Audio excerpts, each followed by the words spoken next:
Rahul Gandhi Congress party के सबसे बड़े लीडर जिसका काम होता है नेताओं का मनोबल बढ़ाना, जिसका काम होता है कार्यकर्ताओं का मनोबल बढ़ाना, जिसका काम होता है रणनीति बनाना, जिसका काम होता है लोगों को ये बताना कि हमारी पार्टी क्यों दूसरों की पार्टी से अच्छी है और आप इसे वोट क्यों करें। हमारी पार्टी जीत कर आएगी, सरकार बनाएगी तो लोगों के लिए काम करेगी।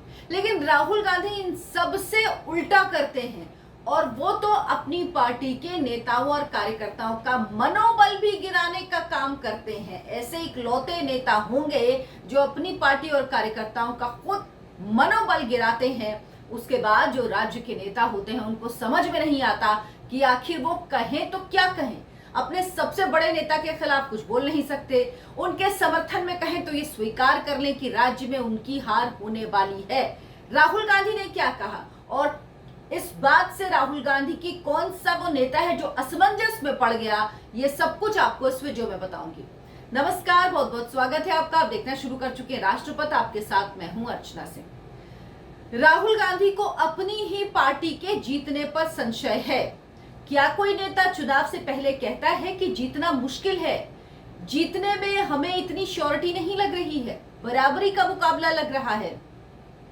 इन सब बातों से कार्यकर्ताओं के मन में दुविधा आ जाती है। वो कार्यकर्ता जो जी जान लगाकर लड़ते हैं और कार्यकर्ताओं की वजह से ही पार्टियां चुनाव जीत पाती हैं, उन कार्यकर्ताओं का अगर मनोबल गिर जाएगा तो क्या वो बाहर निकलेंगे, क्या वो लोगों से मिलेंगे, क्या वो उनको कहेंगे कि आके हमें वोट दीजिए। उन्हें लगेगा कि जब हमारी पार्टी का सर्वोच्च नेता ही ये बात कह रहा है कि जीतना मुश्किल है, मुकाबला बराबर का होगा, तो हम जीत ही नहीं पाएंगे, तो इतनी मेहनत क्यों करनी। यानी जो अशोक गहलोत ने राजस्थान में मेहनत की उस सब पर किस तरह से पानी फेरना है, ये राहुल गांधी से सीखना चाहिए। और अशोक गहलोत तो अपनी खोपड़ी पीट रहे होंगे कि क्या बोल दिया राहुल गांधी ने, क्यों बोल दिया, हमारे लिए इतनी मुश्किल खड़ी कर दी। लेकिन अब वो कहें तो क्या कहें, सर्वोच्च नेता हैं, खिलाफ भी कुछ नहीं बोल सकते। इसीलिए उन्होंने ऐसी बात कही जिससे राहुल गांधी की बात भी रह जाए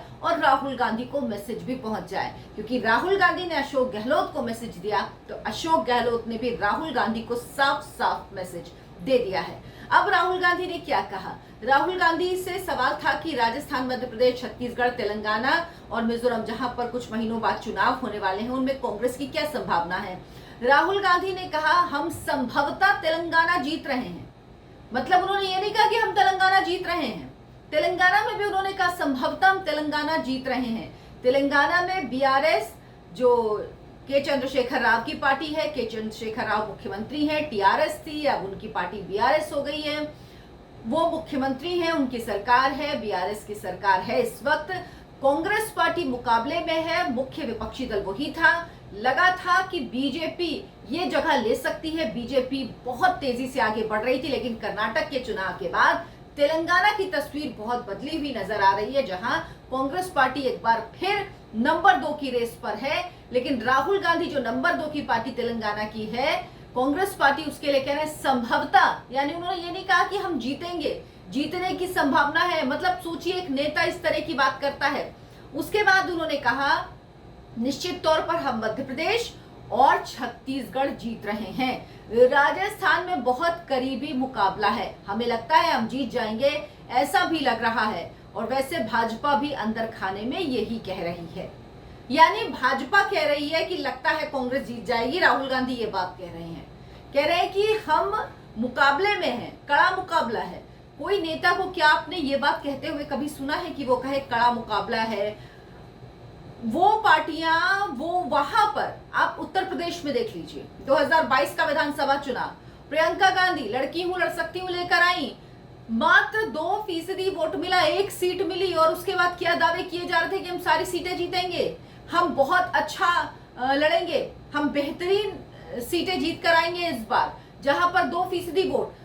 और राजस्थान में तो आपकी सरकार है, फिर आखिर ऐसा क्यों कह रहे हैं राहुल गांधी, आपको बताऊंगी। लेकिन उससे पहले अशोक गहलोत ने क्या कहा, जिनके लिए बड़ी खराब स्थिति पैदा कर दी राहुल गांधी ने, ये आपको बताती हूँ। अशोक गहलोत ने कहा राहुल गांधी के कमेंट को हमने चुनौती के रूप में लिया है। अब इसके पहले अशोक गहलोत जी के आपके कार्यकर्ता सो रहे थे। अब हमारे सभी कार्यकर्ता और नेता मिलकर चुनाव लड़ेंगे और जीत कर दिखाएंगे। किसको दिखाएंगे? राहुल गांधी को दिखाएंगे, क्योंकि राहुल गांधी को संशय है कि अशोक गहलोत जीत पाएंगे। हम सब मिलकर बताएंगे कि छत्तीसगढ़ और मध्य प्रदेश से पीछे नहीं है, क्योंकि आपको ध्यान होगा राहुल गांधी ने कहा छत्तीसगढ़ और मध्य प्रदेश तो हम जीत ही रहे हैं। तो अशोक गहलोत कंपटीशन अपनी ही पार्टी से कर रहे हैं। बीजेपी छोड़ दीजिए, बीजेपी से लेना देना ही नहीं है। वो कह रहे छत्तीसगढ़ और मध्य प्रदेश से हम पीछे नहीं है, जिसकी तारीफ राहुल गांधी ने की।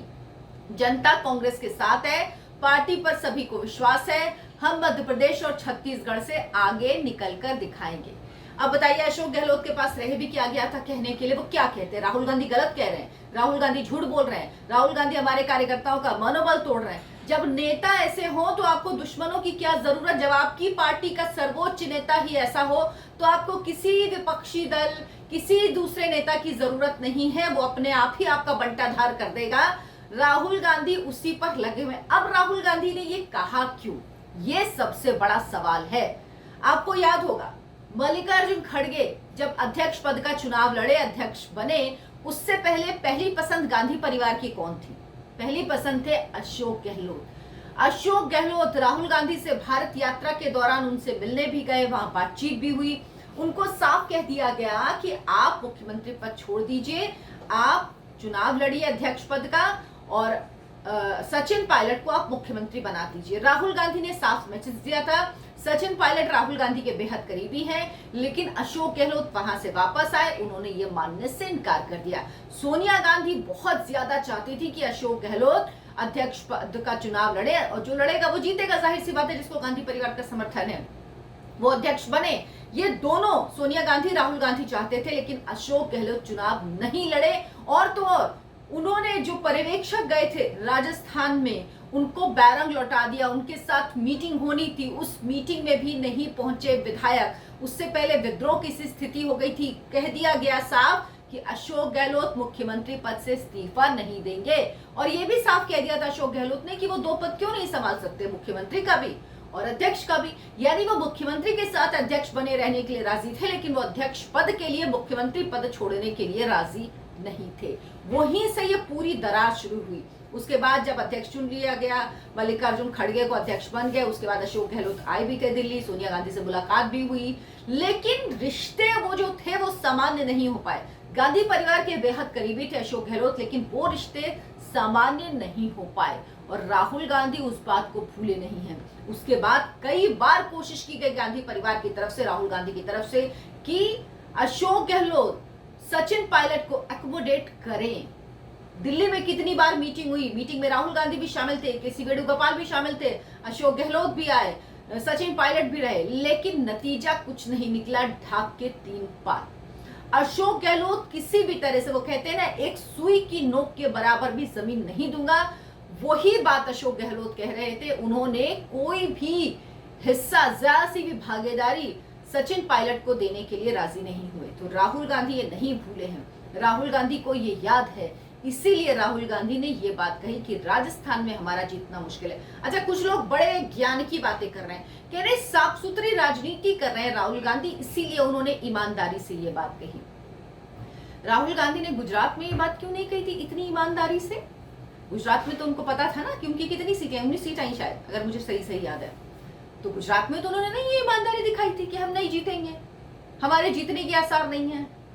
2024 में ईमानदारी दिखाएं, सबसे बड़ी ईमानदारी दिखाने का वक्त तो 2024 में है।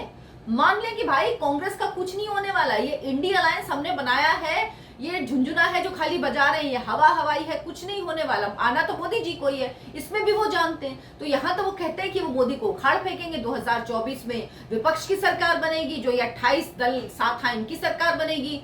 किस आधार पर कहते हैं भाई? अगर ईमानदारी भी क्या सेलेक्टिव है क्या, कि यहाँ पे ईमानदारी यहाँ पे नहीं है?